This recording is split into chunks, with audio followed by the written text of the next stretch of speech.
Thank you very much indeed. You need to balance us out. So, I must admit, I can't remember the precise title of this panel, but it's World Affairs. Let's call it that.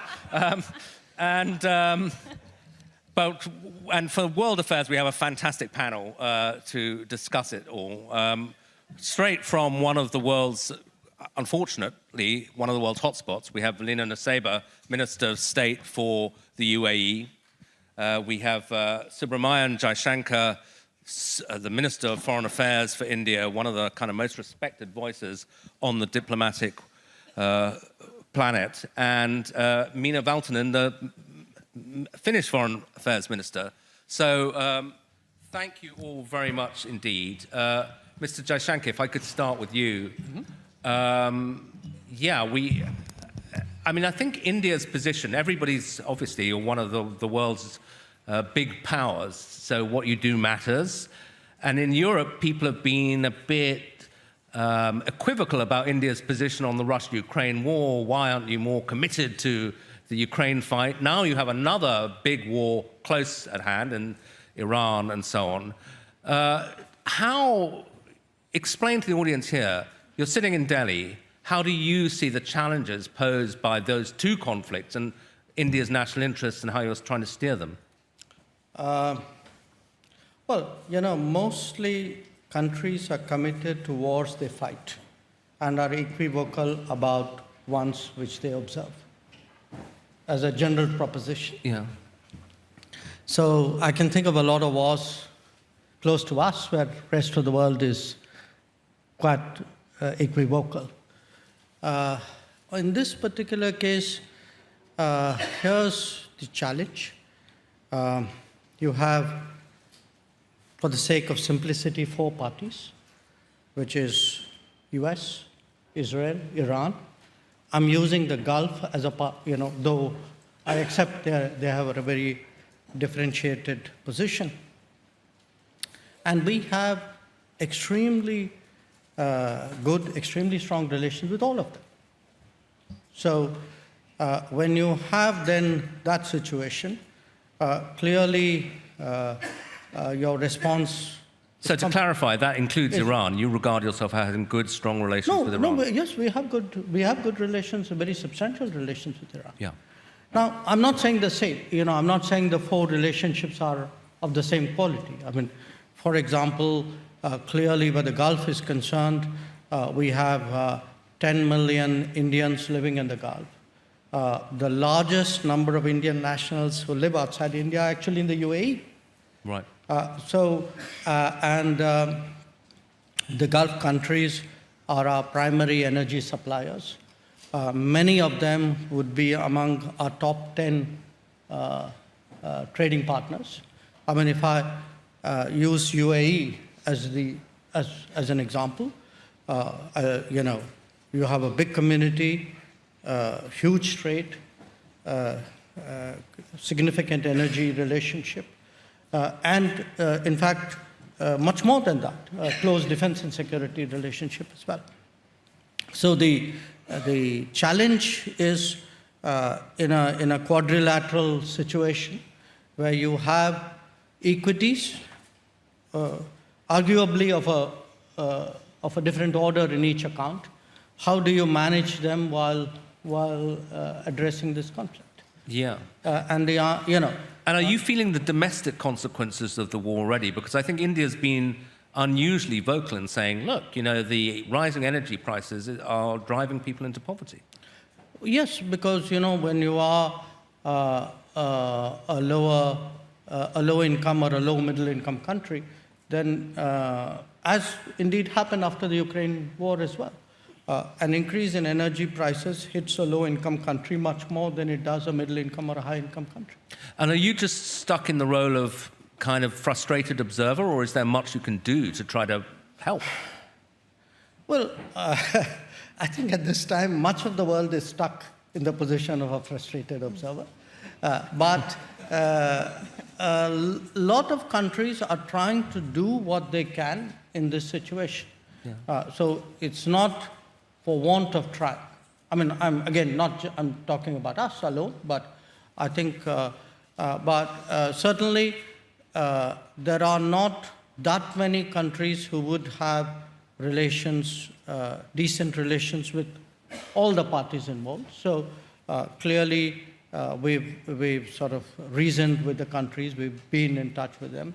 We hope very much that the U.S.-Iran negotiation leads to an early outcome. Yeah. And the continuation of the fighting is creating problems. Yeah, and we're in Finland, so I have to obviously ask you about the Russia-Ukraine war. I think in Europe there was a feeling that India adopted what we would regard as a kind of moral equivalence between the two sides, that you were saying, well, it's a big shame, but maybe they should stop, but you were too sympathetic towards Russia, too willing to buy oil from Russia.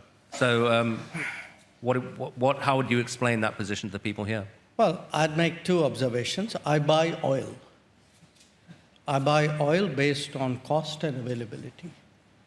So at that point of time, much of the oil available on the market was Russian, because Europeans were essentially buying up the Middle East oil, which was our traditional supply. So circumstances pushed us in a certain direction. But since you spoke about moral ambiguity, I would say this, no European country has been attacked with Indian weapons. I wish I could say that for European weapons vis-à-vis India. So keep that in mind. Be more explicit so that people understand what you're saying. Europeans sell weapons which are used to attack India. Not now, for many, many years. We Indians have never done anything to endanger Europe. So I think that's a reasonable point. Okay. Minister Nusseibeh, I mean, you are right, in the front line. And we were all hoping for a peace settlement, but it looks like the war's flared up again. How do things seem viewed from the UAE? In the earlier panel, they're saying this war's going on for a while. Thank you for the question. Thank you to the hosts for having us. It's been a really quiet time in my part of the world, as you've observed. That's why you came here. That's why I came here. I had not much to do, and this looked like an interesting way to debate some of the policy decisions we make often at such a rapid pace. I think that's one of the fundamental changes in how we make our decisions today that has had impact. The pace of which we gather information, that we look at disinformation, and we make policy decisions has had a very enormous impact on being able to debate those outcomes in a measured way.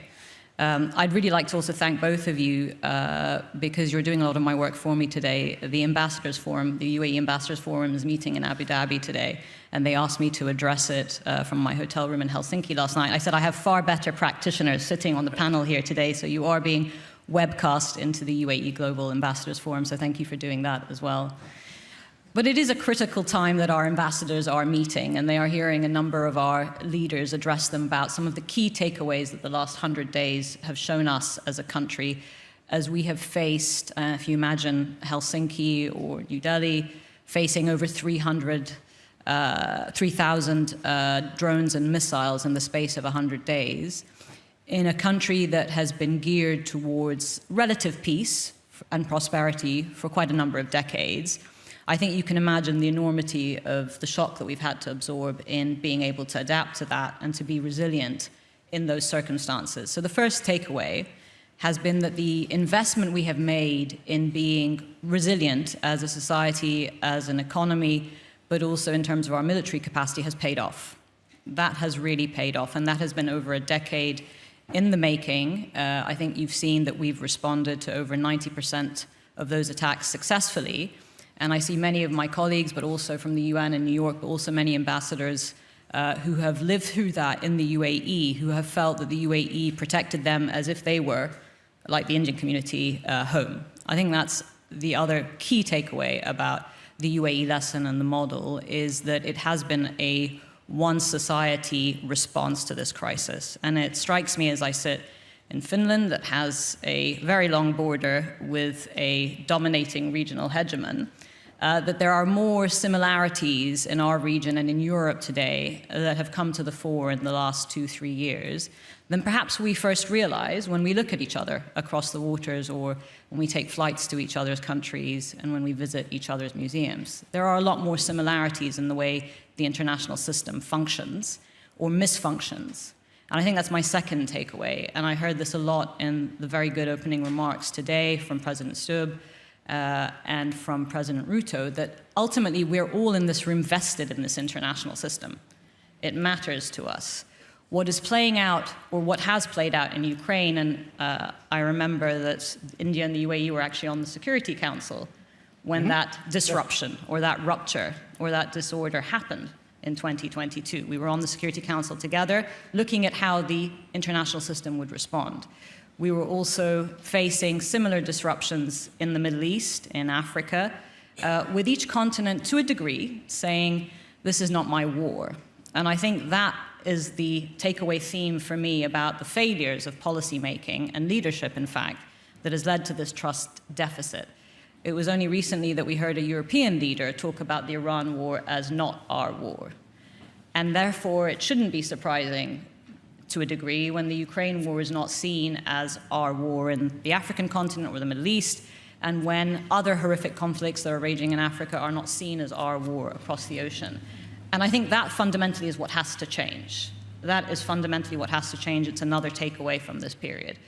Because what is playing out in the Strait of Hormuz today, a waterway that, again, earlier, the president of Kenya said wasn't even on his radar, which I think is true for many people in this audience. What is playing out in the Strait of Hormuz today is fundamentally a test of this international system.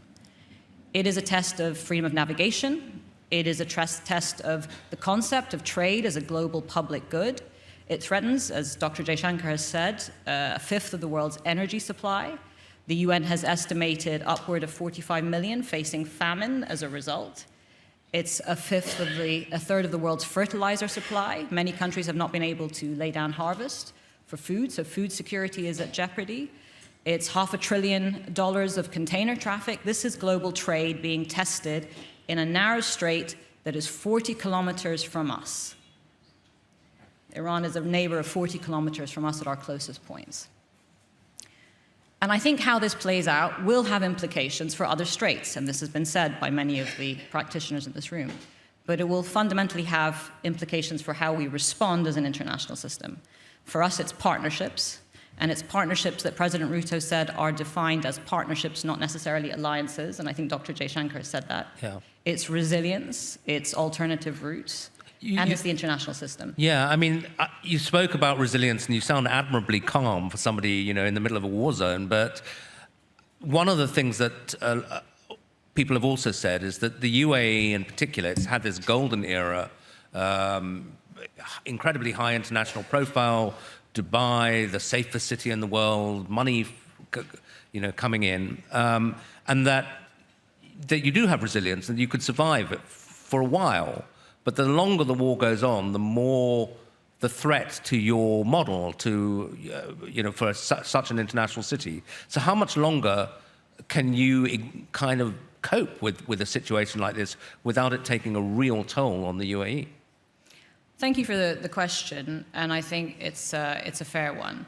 And I would say that is actually the answer to the question many of us, why did the UAE face over 60% of the strikes in the region, having not been responsible or part of the initial US-Israeli operations that began the spate of the conflict? And I think the answer to that is exactly what you've just said, Gideon. It's the model. The model represents an alternative for the region and globally that is, as you said, calm, that is ambitious, that is creative. Much like Finland, it's entrepreneurial with what it has, with the size of its population, with its income and its resources. We're not quite the number 10 years in a row happiest country on earth yet, but we've strived to be a country that has focused on innovation, that has focused on prosperity, that has focused on healthcare, on AI, on investment, on infrastructure, and trade.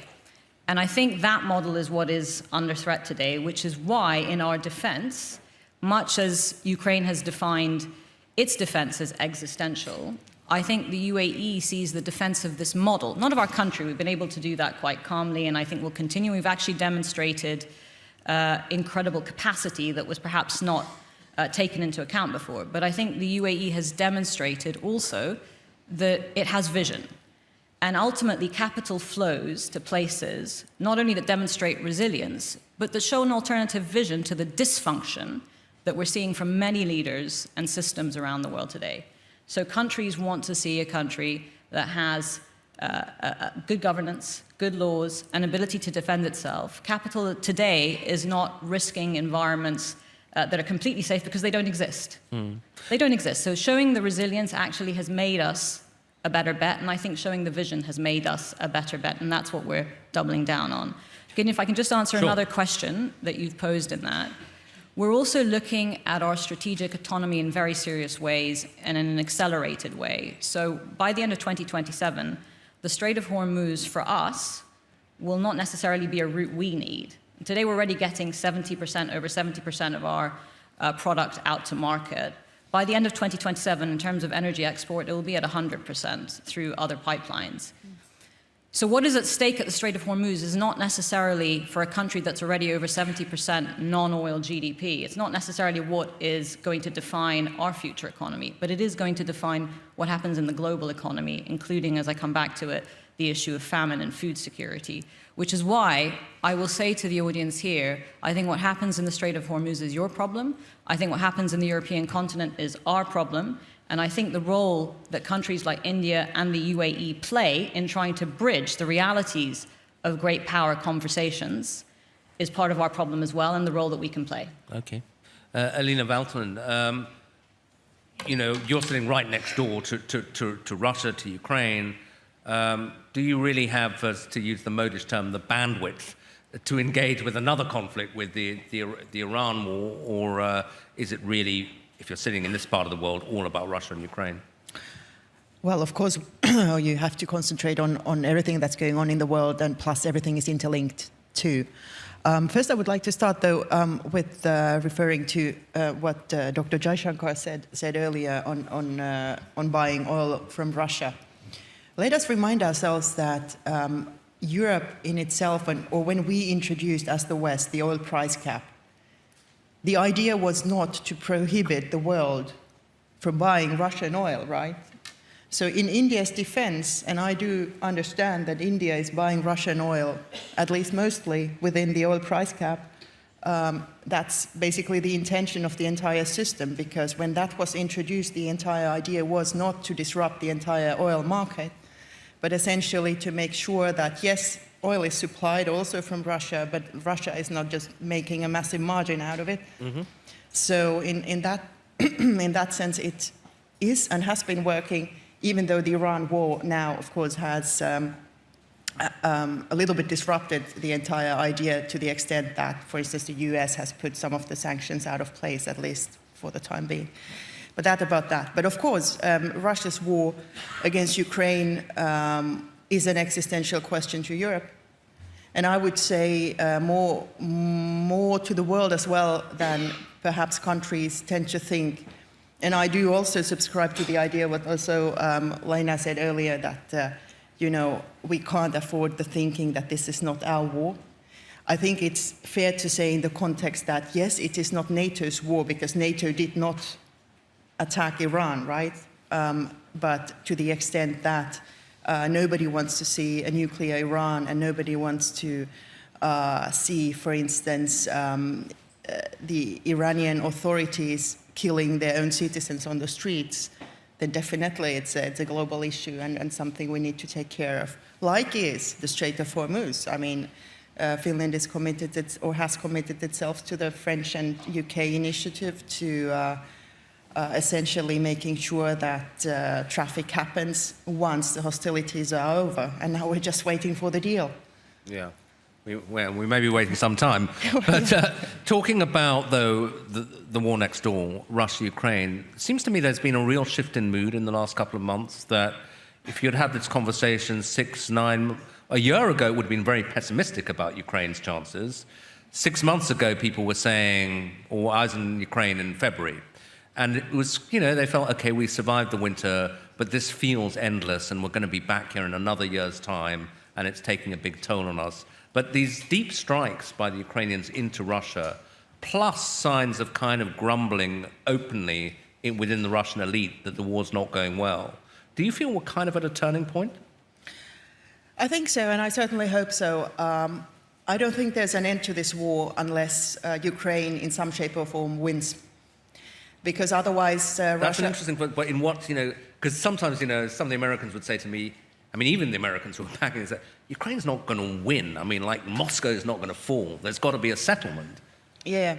Well, I do think that Ukraine is going to win, and most certainly the Ukrainian people deserve that. They have been now defending their country against a full-scale invasion for almost 5 years or 4.5 years. Sorry to keep interrupting, but define win. What do you mean by win? Well, I think what is winning is preserving sovereignty, preserving freedom, preserving a European secure perspective for the people. Mm-hmm. And I should say as well that preserving your territory, because that is your legal entitlement based on the UN Charter. And that is also not impossible. Nothing is impossible. And if we look at the picture, like you, Gideon, pointed out, things are completely different, well, not completely different, but so much better now than 3 to 4 months ago. Not to the extent that, yes, Ukraine still has to defend themselves at a very heavy cost, of course, like happens in a war, and also while Russia is targeting deliberately civilians and civilian infrastructure. That's for one. But the thing is that Ukraine has been able to not only hold the line on the battlefield, they came through another harsh winter, but what is, I would say, the main difference now is that they have been able to challenge Russia throughout their vast territory, because what used to be, or what always historically has been Russia's main asset is that they have this massive landmass. So basically, you could count so many armies that have fallen on their way to Moscow, right? But now, Ukraine can challenge Moscow. And it's a completely different scenario from whatever Russian leader has been forced to take into account in the past. They can't protect their elites anymore in that sense. And also, of course, their economy is more or less in shambles. So it's a totally different picture for them now than it was 3 to 4 months ago. And what I hear from the Ukrainians, their capabilities are only getting better, not only talking about drones, but also long strike capabilities using missiles. Thanks. Dr. Jaishankar, I'd like to give you a chance to comment on lots of interesting things that have just been said, but also maybe chuck in an extra element, which is Donald Trump, any discussion of world affairs comes back to him. How much, have you been surprised by the direction of his second term? A lot of people, when he was re-elected, said, okay, we kind of know what he's like. We've seen him in office before, but is this a different Trump that we're dealing with the second time around? I'll take the easier one first. Yeah. The thoughts which are going on. Let me pick up on two things which Lana said. I think the truth is, to a great deal, everybody has that sense of it's not my war. We don't admit it at times, but it's very natural, because at the end of the day, the more stakes you have, the closer it is to you, the more vested you are. It's your war. And for somebody else, the further away they are, it's not their war.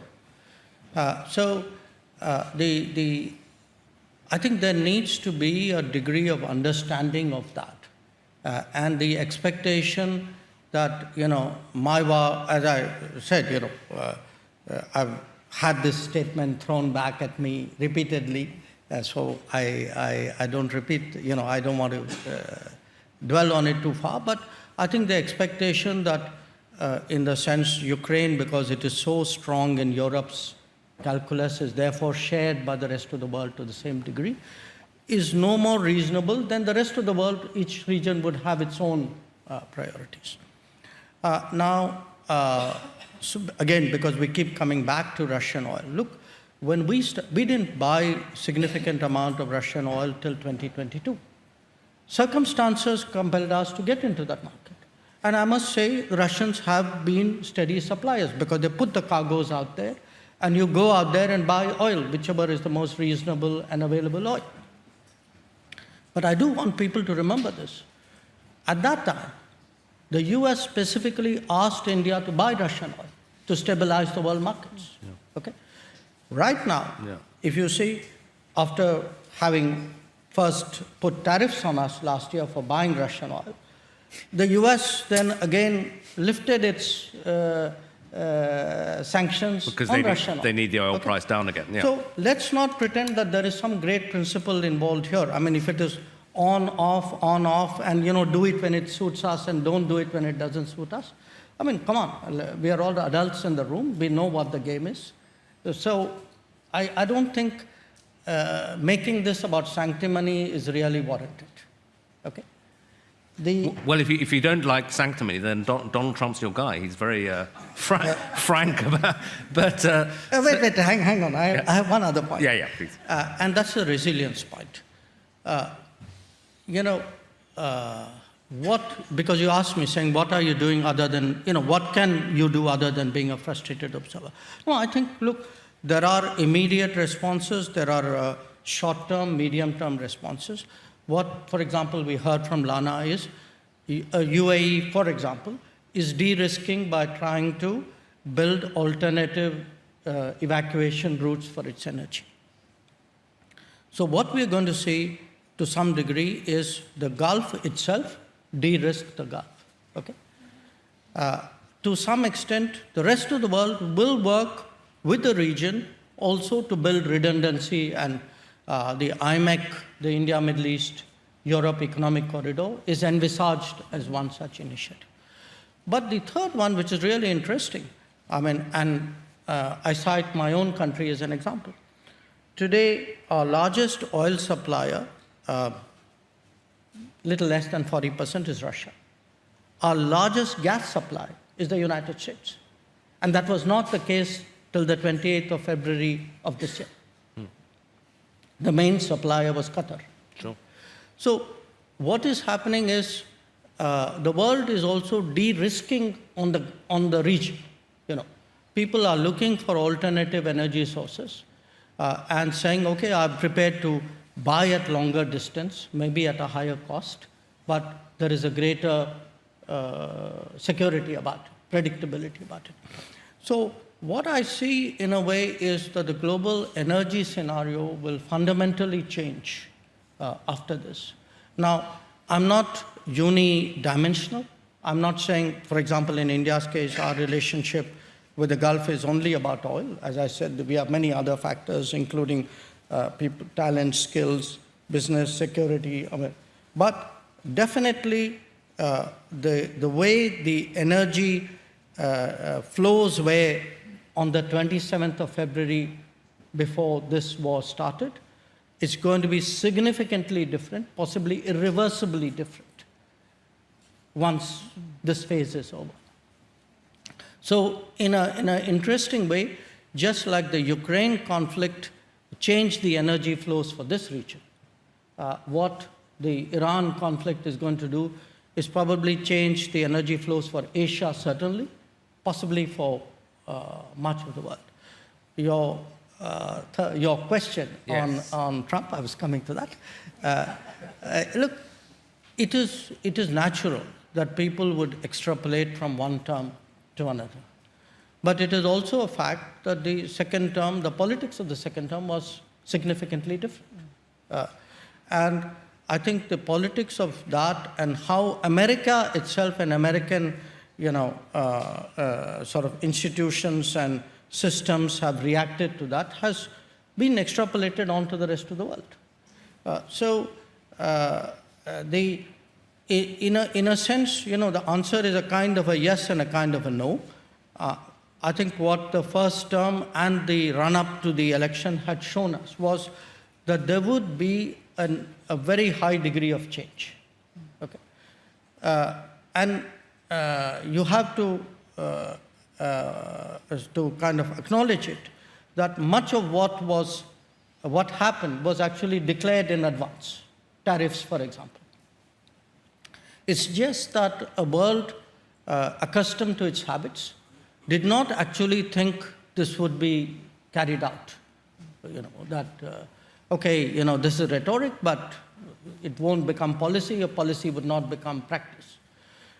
So in that sense, I would say all of us were braced for a term where there would be very significant departures from the past, even from his first term.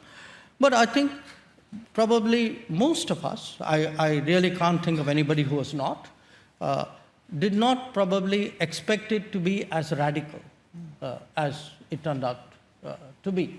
Now, some countries and some situations have felt it less. I mean, in our case, for example, we are not an alliance partner, so it didn't impact our security the way it would do to a NATO country or a bilateral treaty partner.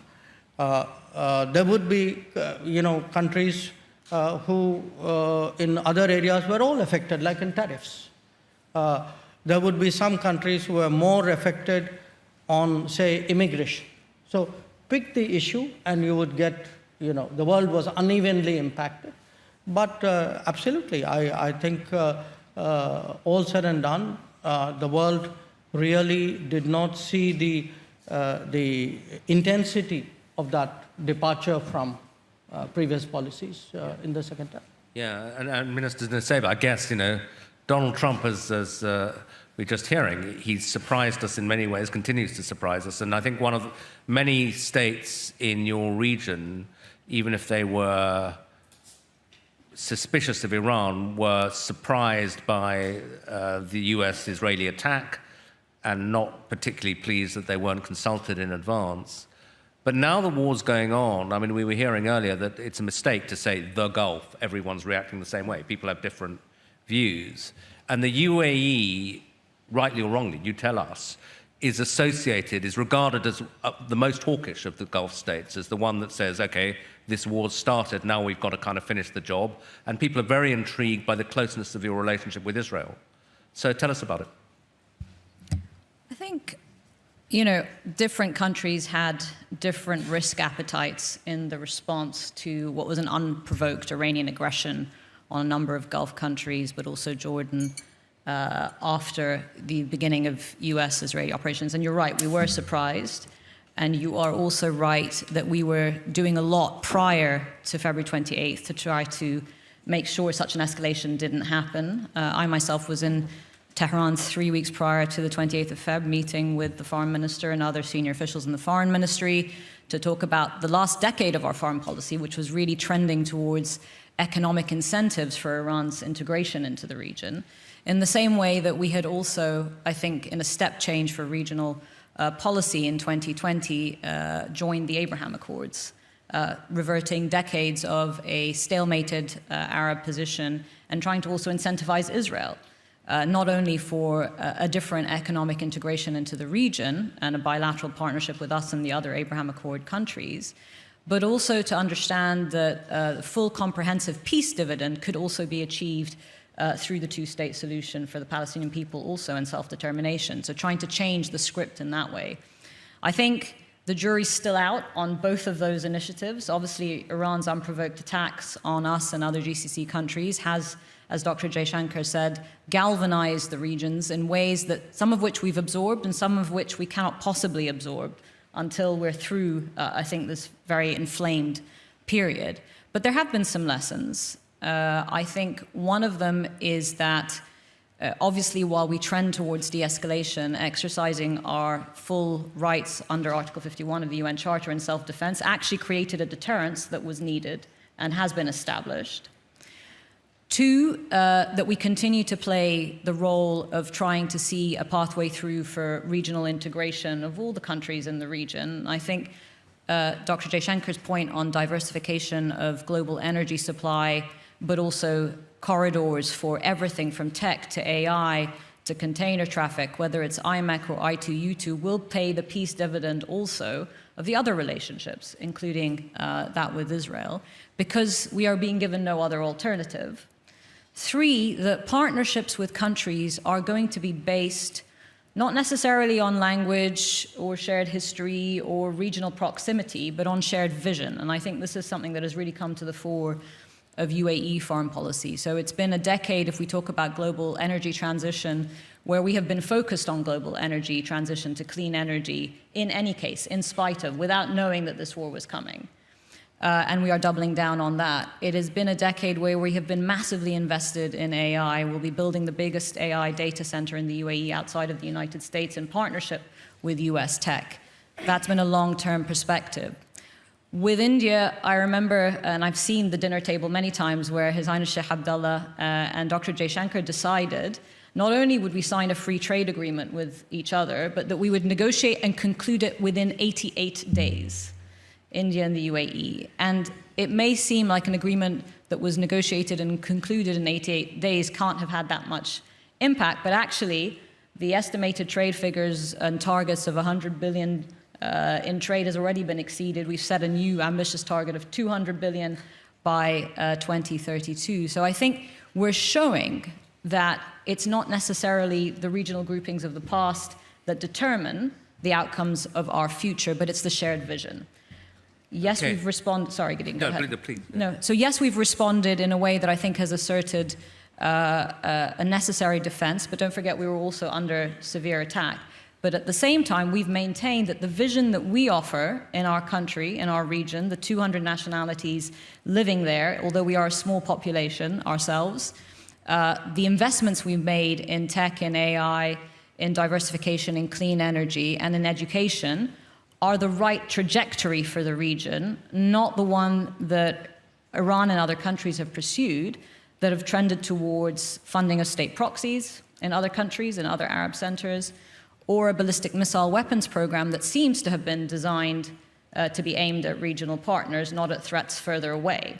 And I think that's a fundamental conversation that we have to have with Iran. We hope for a peaceful resolution to this further inflammation, but we hope for one that also deals with some of the fundamental questions. And I think that's what we're now pushing forward today in the de-escalation. I'm going to do something rather unfair, which is ask you a massive question and give you 2 minutes to answer, Absolutely. because I should also go to the floor. But I was just thinking, as you were talking, that we heard from Minister Valtonen, very unequivocal, Ukraine's got to win, Russia's got to lose. How do you see this war ending? Would you say Iran has to lose, or there has to be some kind of new understanding? How does it end? I'd like to see the 93 million people of Iran who have a shared history with us, close borders, incredible resources, education, and aspiration, achieve a better future for themselves. I'd like to see the people of the UAE flourish and be able to execute their vision of hope and optimism. And I'd like that to be a model that with countries like India and other countries in the region, we build out towards, as opposed to one of conflict and war. I think that's a fundamental human yearning. We've seen it over centuries, that while we have fallen into conflict, we've always trended towards systems and laws that prevent those conflicts. And I think... But can we get to that lovely endpoint by non-military means, or without violence? I mean, they're not going to agree to that, the regime. They're not going to step aside. You were talking about the current negotiations. Yeah. I think the jury's out on how the negotiations are going. I won't speak for how US officials are seeing it. I think there are some in Iran who are moving towards a negotiating posture. Obviously, there are fundamental issues that they're discussing. I think much like Gaza and the UN Security Council Resolution 2803 that established the Board of Peace and then end to that conflict and the building out of hopefully a roadblock towards eventually a Palestinian entity that takes over Gaza and the West Bank. I think much in the same way, you can't fix it all at once. You have to build out the building blocks. So if the first step is looking at the nuclear program, then looking at ballistic missiles, looking at neighbors and regional security comes later. But you need to begin with something, and I think that's what the negotiations are trying to do. I've got loads more questions for you, but I'll restrain myself because I want to give the audience a chance. There's a gentleman there.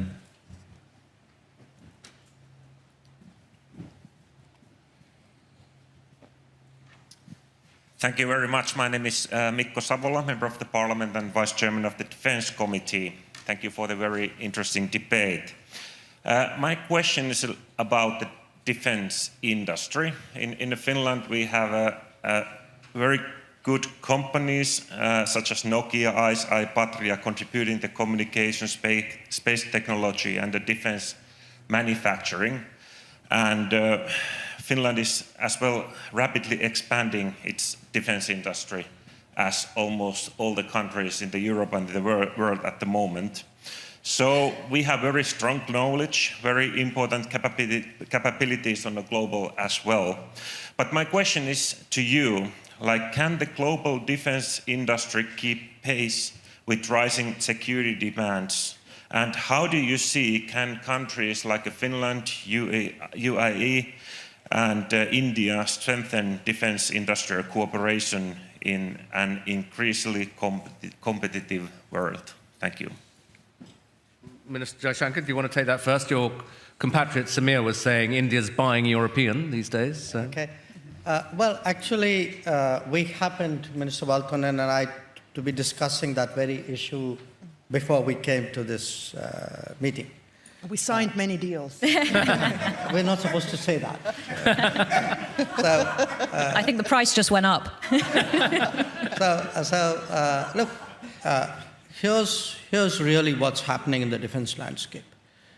If you look at the Gulf conflict, if you look at Ukraine, go all the way back, probably to Nagorno-Karabakh, wars have become different. Conflicts have become different. That doesn't mean that the old stuff is completely irrelevant, but it means that the new ways, the drones, the missiles, the loiter munitions work more effectively and are used more prolifically. So you're going to have, which happens in many other walks of life, you're going to have the old coexisting with the new and some kind of creative mix of how to use them, depending on the situation. In India's case particularly, because I want to place this in the context of what else is happening in Europe. You know, we signed this year a free trade agreement with Europe. That got a lot of news. What probably didn't get that much focus was we also concluded a security and defense partnership with Europe. We also have a talent mobility agreement, a framework with Europe. So what I can see is that the defense industries, particularly in the smarter sectors, will try to find common ground and see if there are partnerships there that will work. Side by side with that, there would be, you know, the orthodox defense weaponry as well, you know, the aircraft or the artillery or, I mean, whatever. So yes, I see this as an interesting possibility. We are right now negotiating a security of information agreement with the European Union. If we do that, I think that allows Indian companies to be eligible for contracts in Europe, which many of our companies would have an interest. Okay. So I promise we'll finish on the dot in 5 minutes' time. So let me just take a couple more. One question here, and then the chap there.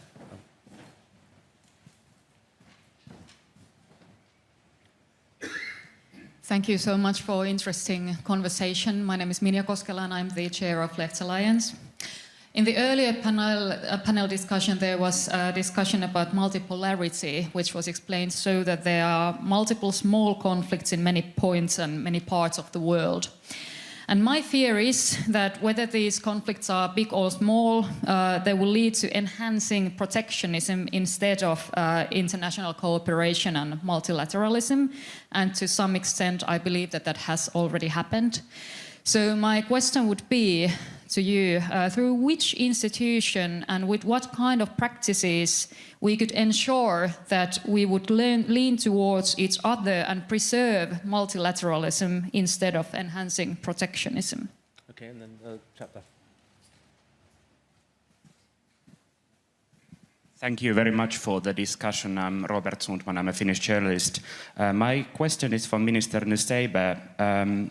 How different does the Gulf region look politically after the war? I mean, UAE is leaving OPEC. We have heard more critical comments towards the GCC. How do you see the future of cooperation in the region? What is the new strategy of UAE?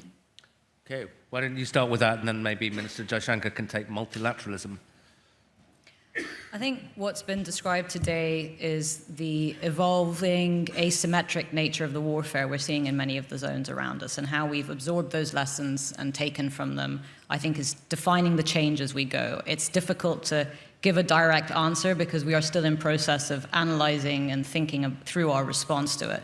But the asymmetry means that a relatively inexpensive drone can cause shipping companies and insurance companies around the world with much bigger heft and weight to decide they just don't want to take that risk of moving container traffic through the Strait of Hormuz. And the facts of the defense industry is relatively expensive by comparison. Patriot defense or THAAD missiles are an expensive way to deal with that kind of asymmetrical warfare. We've learned a lot from the Ukraine context in that, and there have been a lot of interchanges, sadly, not about innovation and AI and development and lifting more people out of poverty, but about how to improve our military-to-military cooperation. But I think that's a fundamental fact of how this development occurs in the coming period, which is we need to reestablish deterrence. But then we need to get behind something, and I think that's really the answer to your question of how do we see an evolving Gulf politically and how we think about multilateralism. And we shouldn't throw the baby out with the bathwater. What the last several decades have shown us is that human history has taken us to a point where, whether it's with the World Bank, the IMF, the financial institutions, the United Nations, the Security Council, with all the reform that is required, we need to do the same business of multilateralism, but we need to do it better. We need to deliver an outcome. And I think that's the same for the Gulf. Partnerships need to deliver an outcome. They need to deliver an outcome first and foremost to their own people. We are responsible to our own populations.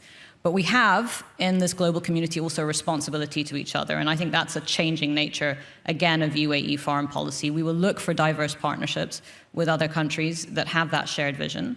But we will also look, as we have done, to reinforcing the international system.